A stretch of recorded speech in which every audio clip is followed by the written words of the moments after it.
Hi and hello there, Aries. Welcome new subscribers, returning Eastern buyers. Thank you sa inyo walang sawang love at support for me. By the way, my name is Yan Newbies. You can also bring your other loved ones, friends right here, special person or crush ninyo. Welcome din dito ang lahat, no?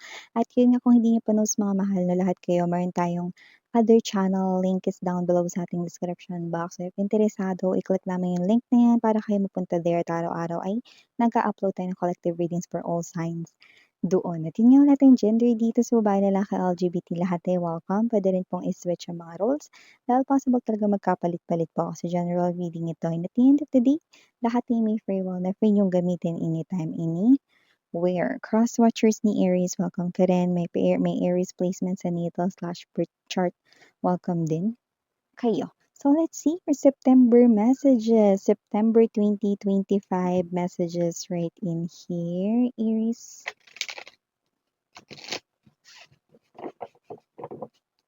Archangel Michael, thank you so much. Angel guides, can we get messages right here for Aries, please? Yeah, please bear with me since we have here this deck, no? Sturdy, big tarot deck. Aries says September messages, please.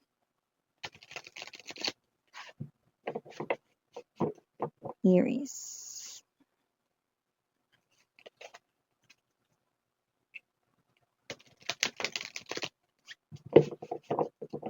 What does Aries needs to know for September? Can you please show me?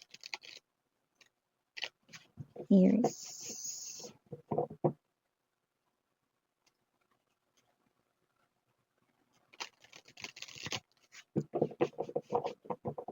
Okay, so Aries, let's go ahead at tingnan ng mga energies dito for you guys. So, you do have here the energy of Monk Nun, Shapeshifter, Hedonist, Victim, Priest, Gambler. Bottom of the deck, we have the Rescuer. Okay, we have here the King and the Femme Fatale, no? Pero sumisilip yung Hermit, so kunin na rin natin ito. Okay.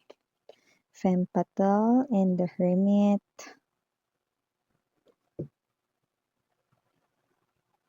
Okay.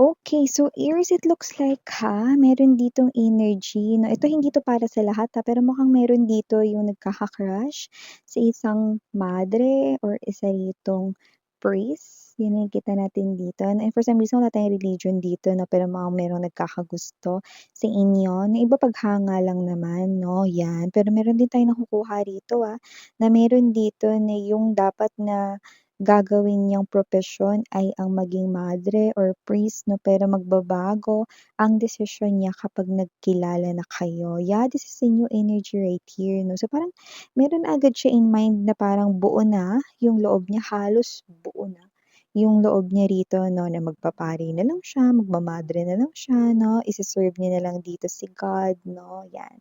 All by himself, no? Or herself, no? Pero magbabago iyon because makikilala niya kayo, mag-iiba rito yung kanya ritong nais, no? So, nakikita ko rito na itong tao na 'to na ay ipu-pursue kayo 'no, at malalaman mo yun 'no, na alam mo ba dapat papasok ako sa kumbento or dapat magpapari ako, pupunta akong seminaryo, pero nung nakilala kita, nagbago ang lahat. Gusto ko pala at pangarap ko palang magkaroon at bumuo ng sarili kong pamilya. Yun 'no.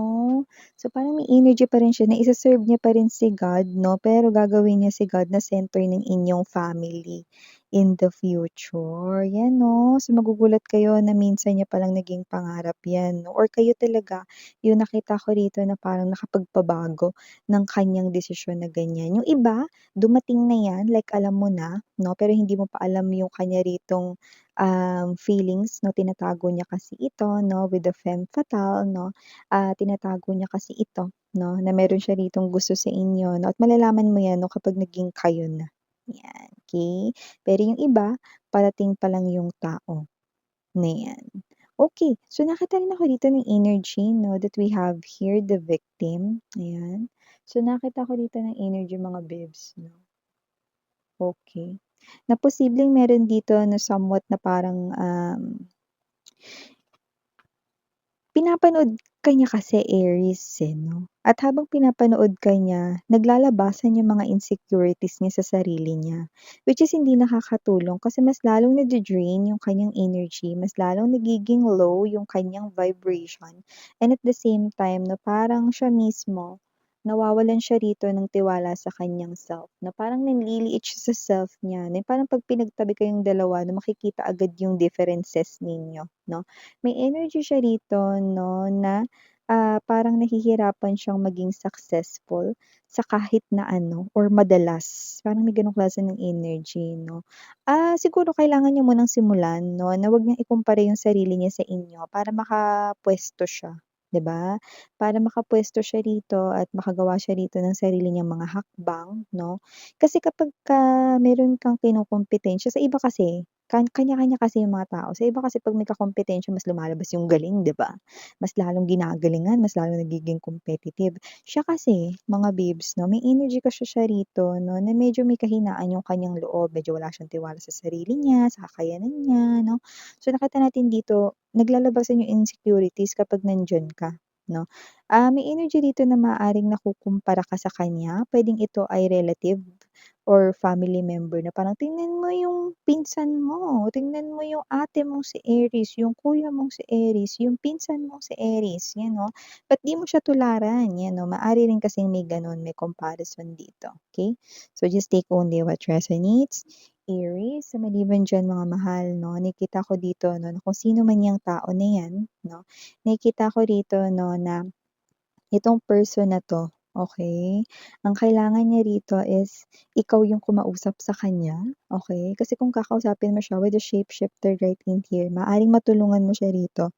Okey na imbes na tingnan ka as competitor, okey, tingnan ka dito as someone na puwedeng mag-guide with the shapeshifter sa kanya para malabas niya yung kanyang galing 'no. Kasi meron naman talagang lahat na karapatan at meron namang lahat na pagkakataon na maka-receive ng success at abundance at isa rin itong tao na 'to doon, 'yan 'no. So, parang hindi naman talaga siya from the start inggit sa'yo, eh, parang dahil lagi lang siyang nakukumpara sa'yo, 'yan 'no. So, nakita rin tayo ng energy rito, na mukhang meron kayo rito na parang skills na ilalabas 'no. Dito nakikita ko na nagiging, competitive kayo pero hindi sa meron kayong mga kalaban 'no. Although, yeah, may presence ng gano'n na posibleng meron ditong mga iba ring posibleng lumalabas na competitors 'no, puwedeng yung iba nagnenegosyo kayo, other competitors na mga business owners, 'di ba? Yung iba naman puwedeng sa promotion kayo rito nag-aagawan 'no or sa posisyon 'no. Yung iba nag-a-apply pa lang dito ng trabaho 'no, pero may mga iba rin na mga ini-interviews na 'no, so may mga kalaban ka din diyan 'no. Pero nakita ko rito 'no, na ikaw ang magwawagi with the hedonism and the gambler right in here. Nakita ko rito na ikaw ang mapipili, bagong trabaho man 'yan kahit may mga kalaban ka man diyan o 'yan man ay negosyo, ikaw ang magiging angat dito, Aries 'no. So nakita ko rito ng energy na kasi, okey, ikaw ito na pinatunayan mo rito 'no, na sinusunod mo rito ang iyong intuition 'no, you are being guided right here 'no. So nakikita ko rito na ang pinagkaiba mo sa lahat 'no, is meron ka ritong gagawin at magtitiwala ka ng buo dun na alam mo magiging successful 'yan. Yung mga competitor mo kasi mga babes 'no, they are always striving, okey, pero nagda-doubt sila sa self nila. So nakakita tayo dito ng energy 'no, na ikaw yung mapipili, okey? Yung iba, hindi ito sa work or hindi ito sa kaperahan or hindi ito sa promotion, sa iba, ito ay sa love life lalo na kung meron ka ditong karibal or katunggali 'no, ikaw ang pipiliin ng taong iniibig mo. Aries, bongga. So, nakatarin ako ng energy dito ha. Yung iba meron ba kayo dito na mina-manifest na specific person? Okay, kung sino man 'tong specific person na 'to, nakikita ko nahuhulog na ng unti-unti ang loob niya sa'yo 'no. So, nakita ko dito na kung sino man ito na this person right here is now seeing you as pinakaangat, pinakalamang 'no. So, kung sino man 'tong energy na 'to 'no, malapit-lapit na rin kayo na sagutin nitong tao na 'to. Pero yung iba, sinagot na kayo, at nakita ko rito kayo na nitong person na 'to 'no. This person right here is so thankful sa inyo kaya maaaring bigyan niya kayo rito ng thank you gift. Kahit wala naman kayo ritong anniversary, monthsary, daysary na paparating 'no, may isip na lang bigla ng person mo rito na bigyan ka rito ng pa-thank you na gift 'no. So, with the rescuer and the king right in here, nakikita ko dito that your person meron siya ritong ibibigay sa inyong present or gift this what? September, Aries 'no, and this is something here 'no, na parang, "Uy, anong meron? Wala namang okasyon ngayon." 'Yan 'no. Yeah, because Aries, this person right here is someone 'no, na mas ma-appreciate niya rito. Actually, parang magkakaroon siya dito ng time alone 'no. Talagang maiisip niya rito 'no, na ikaw yung nag-rescue ng kanyang heart. Possible 'no, na dumating ka sa buhay niya dun sa time na kailangan niya talaga ng makakasama.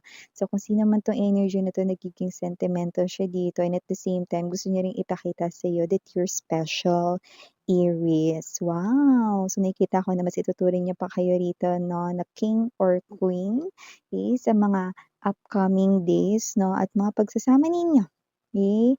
So, yun ang nakikita natin dito. Yeah, maaaring dumating ka kasi may energy kasi with the rescuer and the king 'no, na dumating ka rito 'no, and you save this person right here 'no, dun sa, parang pagkalunod, yung nakuha ko rito, pagkalunod sa lungkot 'no, isinalba mo daw siya. Yan. So, it looks like you are his or her sunshine, that's the energy, yan.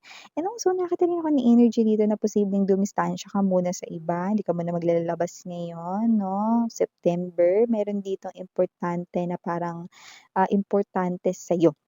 Puwedeng task ito, activity 'no, kung saan, pipiliin mo mag-isa muna 'no. Parang may energy ka dito na magko-concentrate ka kasi dito. Baka ito ay project na ikaw lang yung gagawa or ikaw yung naatasan diyan talaga na mamuno 'no or maging leader 'no. So, whatever the case may be, nakikita ko na dumidistansya ka muna sa iba, hindi dahil, malungkot ka 'no, hindi gano'n, kundi gusto mong mag-concentrate, mag-focus sa task na importante sa'yo 'no. Gusto kong, mag-focus 'no, parang gano'n yung energy mo. Gusto kong mag-focus sa mga detalye para magtagumpay ako dito.